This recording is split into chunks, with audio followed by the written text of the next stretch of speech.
Hey Joyce, how are you doing? I'm doing okay. How are you? I'm doing great, thank you. How's your week been? It's been a really hard week. Lots of struggles being a parent. Um, I have three kids.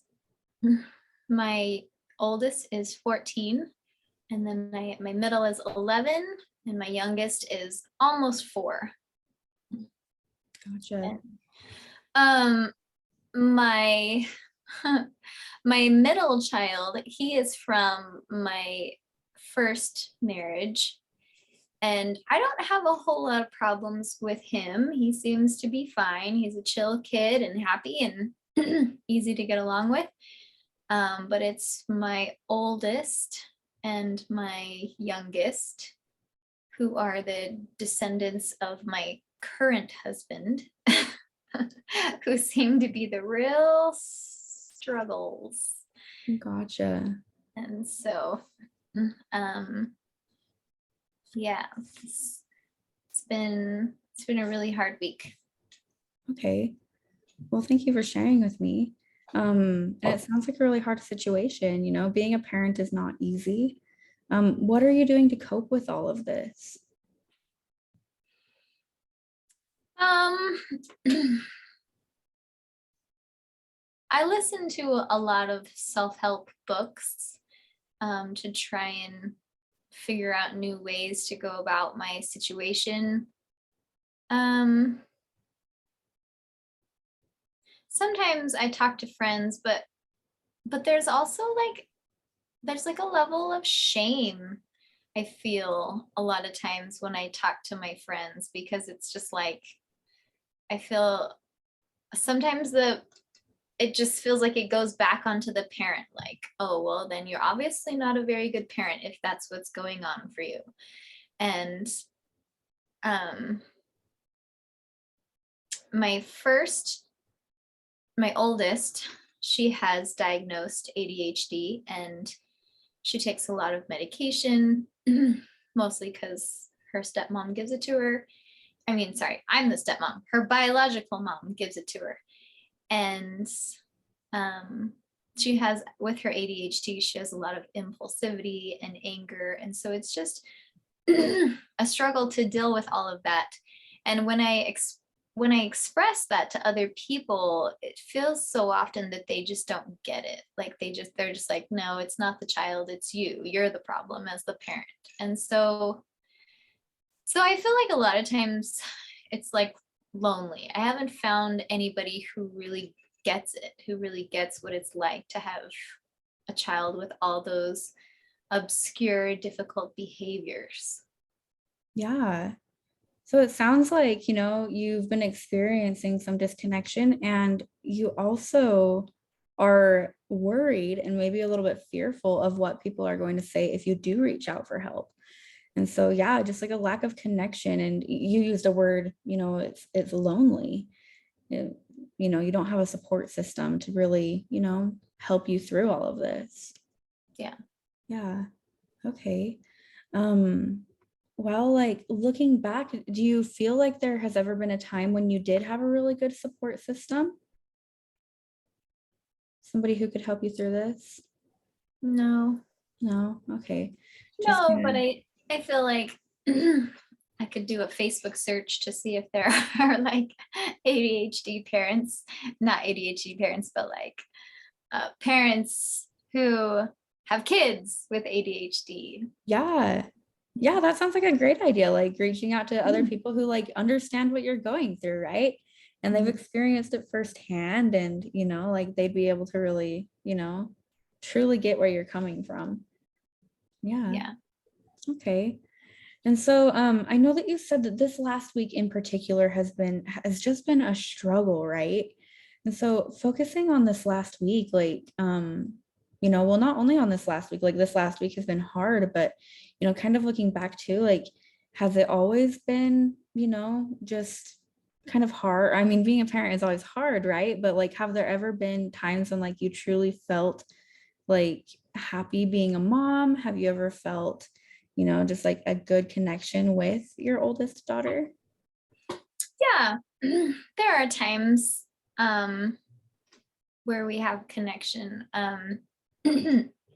She likes to sing, and so we do a lot of singing. Um, and there are times that she's very helpful in taking care of the 3-year-old when I need to work.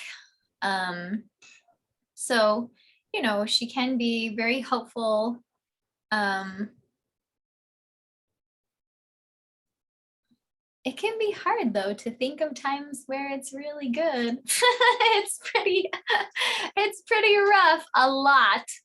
Gotcha. Even in the last minute, it's really a lot of screaming and yelling. So it's stressful. All And right. yeah.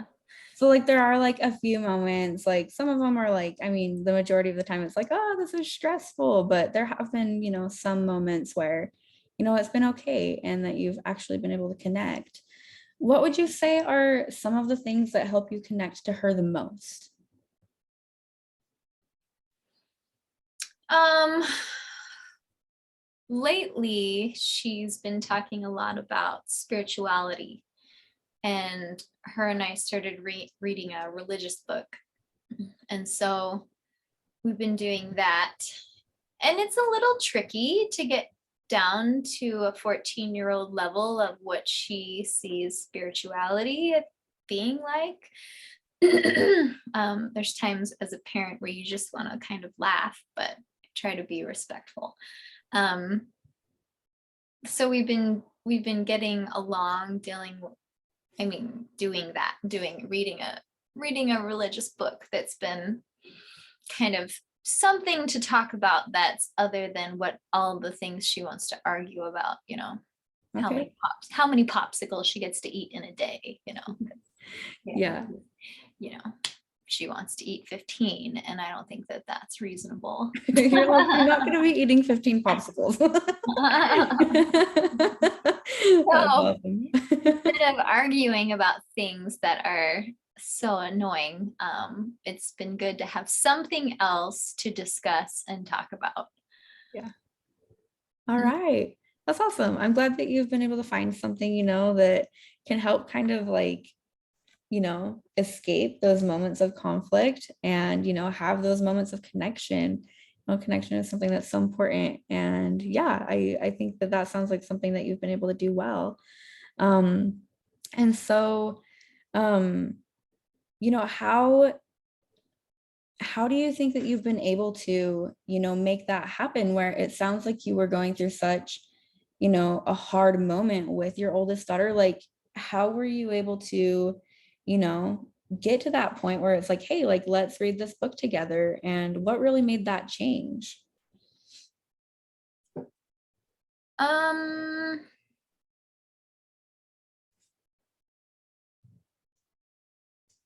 well, someone that she respects in our neighborhood recommended that we read the book. And so I went out and bought it and brought it home and showed it to her and offered to have a competition with her to see who could finish the book first. And so I guess I kind of made a game out of it. I realized that she respected someone in our neighborhood's opinion, and so took that, and then I made a game out of it. So that was kind of the technique, I guess. Okay. That's awesome. Something like a game where, she's a little bit younger and maybe like with her attention and everything, it sounds like coming up with a game. That was a really good idea. Yeah, really something that was really creative too for, getting you and her to engage together. That's awesome. Yeah. So Joyce, I do have a little bit of a question. Is it okay if I ask you my question? Mhm. Okay, awesome. So for this activity, you can either like keep your eyes open or you can close them, whatever you're most comfortable with. But I want you to imagine that, you wake up in the morning, you open your eyes, and a miracle has happened. Okay, but you don't know that the miracle has happened yet. What would be the first thing that would happen that would kind of cue you into the fact that a miracle did happen overnight? So what's the miracle? What miracle has happened? We don't know what the miracle is, just we know that a miracle has happened.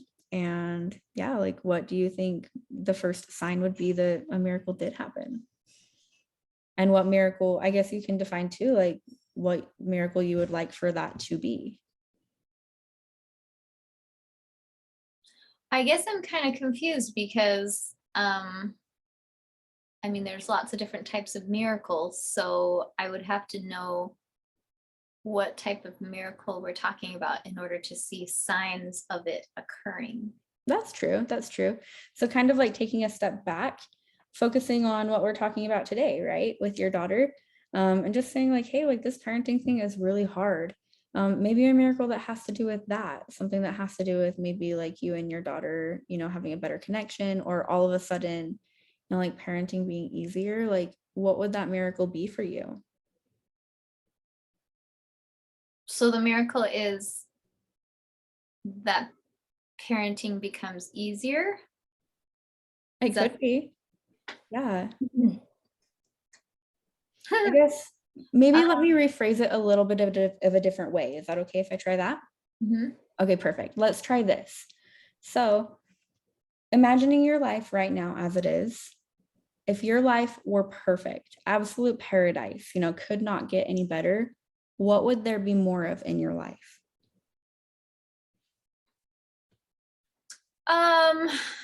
I think there would be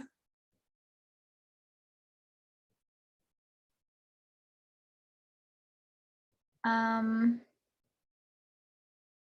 I think there would be better ways of dealing with conflict and people being able to experience difficult things on a daily basis without going into emotional chaos. So there I guess there would be a lot more emotional regulation going on. Okay. That would be um that would be I don't even remember what your question was. What was the question again? So, if your life were absolute paradise, what would there be more of? Some more emotion regulation, maybe being able to manage, situations better. hmm What else? Um,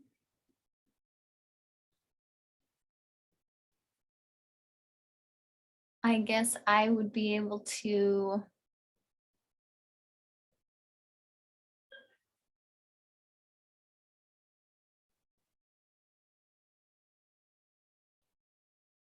I guess I would be able to relate to my kids better, like when my when my 11-year-old wants like 5,000 Pokemon cards and he's hauling them everywhere he goes. Like I could just be more like, yeah, go you, instead of like instead of just like praying for the day when his Pokemon phase moves on. Mhm. There would be Sure. some level in which I could like just appreciate his childlike nature more, maybe. Mhm. Yeah. Almost, being more present with him in the things that he enjoys now at the stage that he's in. Being present with your child and fostering that connection. Am I reading that right? Yeah. Okay, awesome. So we've got two really awesome things there. So just kind of relating to your kids more and also having more emotion regulation. I do kind of want to go back to that emotion regulation piece. And, when you're talking about that emotion regulation, you said, I wish that there was more of it. Tell me more about what your thought process was when you were thinking about that piece. Wanting there to be more emotional regulation. Well, this one gets into like a tricky place where it's like I can control my own emotional regulation, but the people that I live with, I can't control them. Mhm, And so that's where it becomes very like, that's not going to happen. Like, because I have no control over them.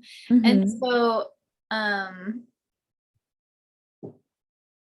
it's like, I mean, that's fantastical thinking. Like, it's not going to Okay. happen. that they're just gonna like wake up and all of a sudden be reasonable and easy to talk to.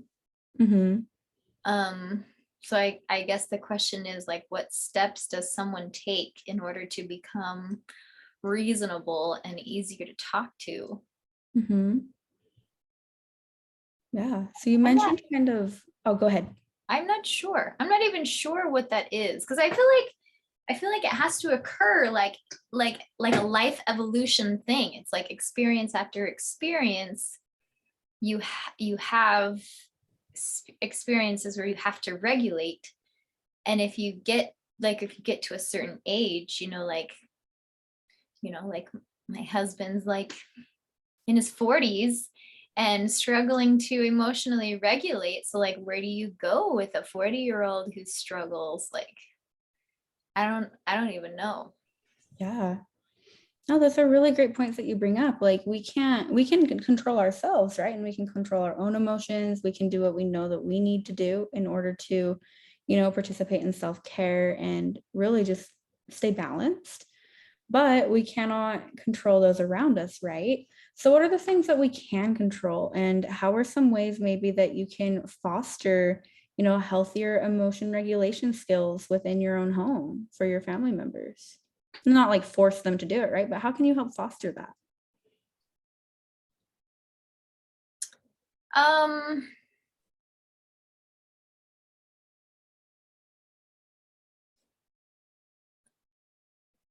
I don't know. I'm really not sure because it just feels like with every childhood difficulty, not every child, with every difficulty that my children run into, and then their dad comes in and he doesn't have the patience to deal with it. So it's just turns into this yelling, controlling war. And then I have to be the one to like pick up all the pieces Mhm. um, emotionally, if that makes sense. So then I have to talk them through it, like, you know, he's yelling and he's frustrated because of this, and I get that you're yelling and frustrated because of this. And I feel like I'm doing what I need to do. Um, but I don't know what to do to try and influence them. Mhm. I mean, like I influence my children by just being me, by being patient and and helping them. But when it comes to having a parent like their dad who is super frustrated by all the little difficult things that they do and say, I just don't know how to influence him. Like he's older, just kind of stuck in his ways, thinks Mhm. he knows everything. like I don't know. I don't know how to influence him. Yeah. So you're recognizing that there are certain things that are frustrating your husband and you're feeling disconnected from him.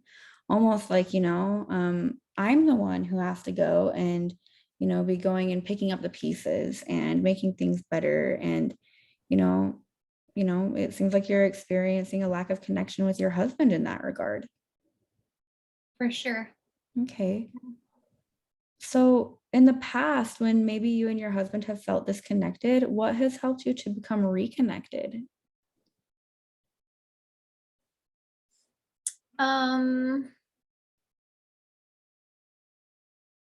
Not much because when I try to express to him the difficulty of what I'm going through, picking up the pieces or seeing that I want him to be happy, but it seems like he's frustrated and angry most of the time.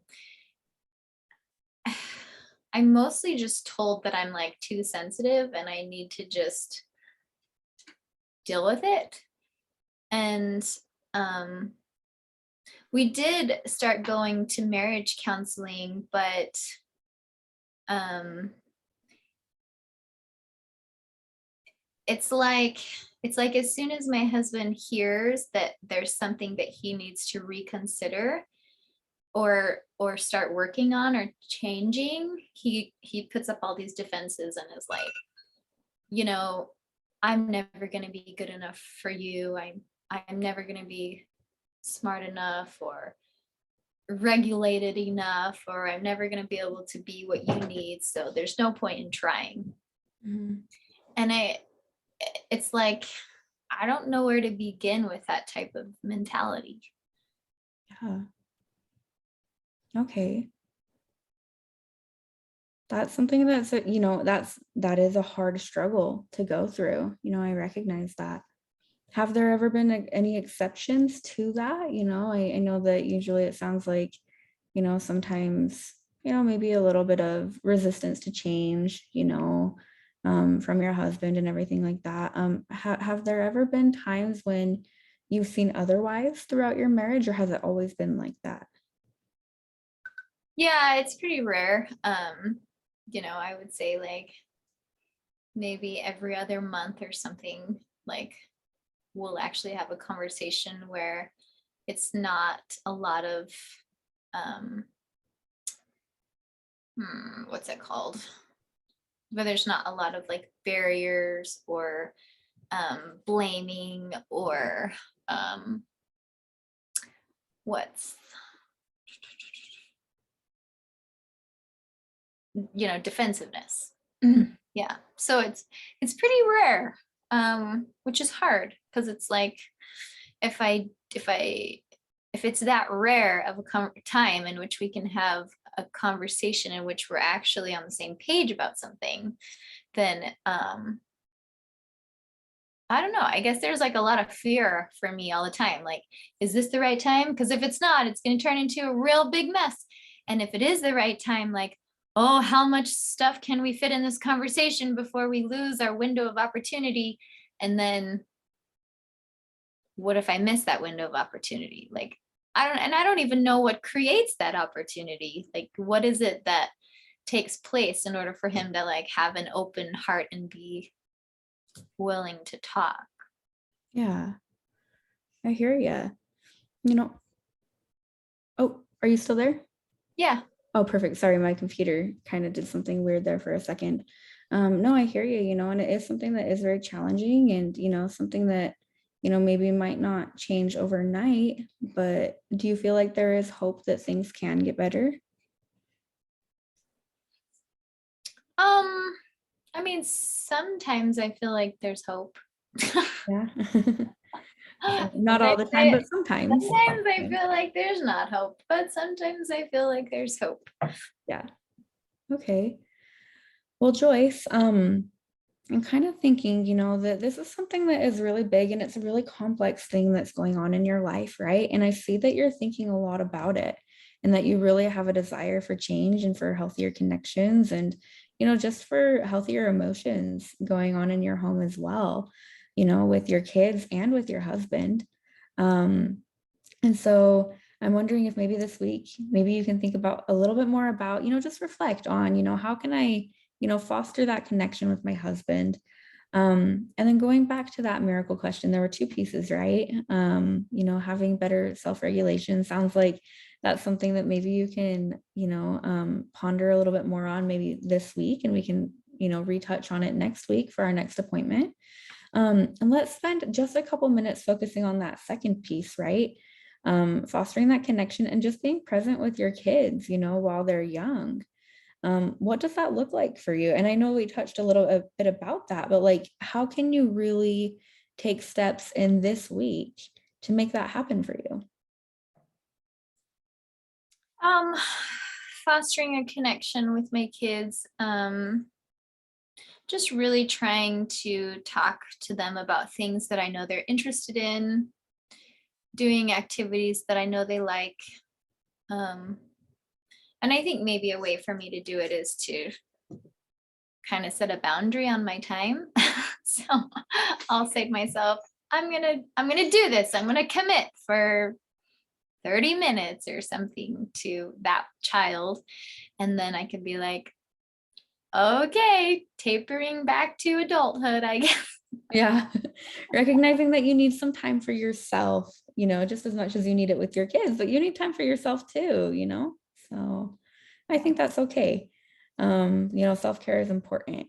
And I really like that idea of like setting aside a time. And actually, I'm not sure if you've heard this before, but when you said that, I was like, wow, Joyce is kind of like a master, because whether you realize it or not, there's actually been a lot of research that shows that even just 15 minutes to half an hour of one-on-one time with our kids per day does phenomenal things to foster connection between a parent and a child.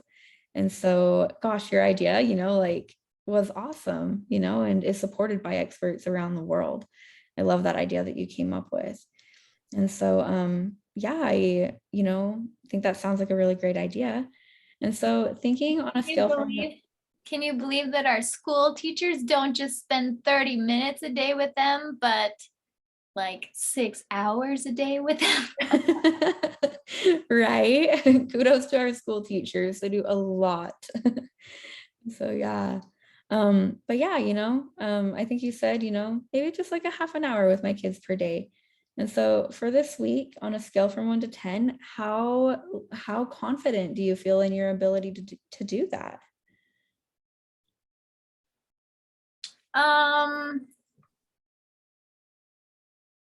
If we include driving time, very confident. Okay. Okay, I'm liking the creativity here, like, okay, like my time as a mom, maybe is a little bit like, cramped per se, but you're like, okay, but like I can talk to my kids and have those awesome conversations while we're in the car driving them to, dance or, Pokemon card camp or, whatever it is you take your kids to. But yeah, I love the creativity there. So okay, but yeah, like factoring in drive time, like how capable from 1 to 10 do you feel like you are in doing that just this week? Probably like a 9. All right. I love that. That's a pretty high number. Mm-hmm. What would you say makes it a 9 versus like a 6? I mean, I already try, I already tried specifically spend time with each of my kids. But I would say that sometimes the intention of it falls away. Like, I mean, I do spend a lot of time with them, but sometimes the intention tends to not be so like, just, I don't know, just so like I need to connect with them, just kind of a, okay, I'm here, let's do this thing, let's Mhm. be together. But I really want to keep my intention and my connection with them strong so that I'm really like being like a professional mom and not just like a like passive mom. Yeah. Okay. I love that. So wanting to be really more, you know, have more intention behind and more purpose behind spending time with your kids and not just letting it like passively go by. Okay. I love that. And so is it okay if we set that as a goal for this week? And I'd love to hear more about how it goes next week for our session. Does that sound okay? Mhm. Awesome. Well, hey Joyce, I think that we accomplished a lot of really great work today. I really loved seeing, you kind of talk just about, the desires that you have to connect with your kids. Things are hard right now, and you recognize that, there are things that you can do in order to foster that connection. And I love the creativity that you have and, the purpose that you have as well. And not, loving your kids, just loving your kids sufficiently to know, like there's a disconnect here and I want the connection between us to be better. I think that that's really powerful. So thank you for sharing that with me today. And so that concludes our time for today. And I will go ahead and let my secretary know to just send you a confirmation for our appointment next week. Does that sound okay? Yes. Awesome. Okay. Thanks, Joyce. Have a good rest of your day.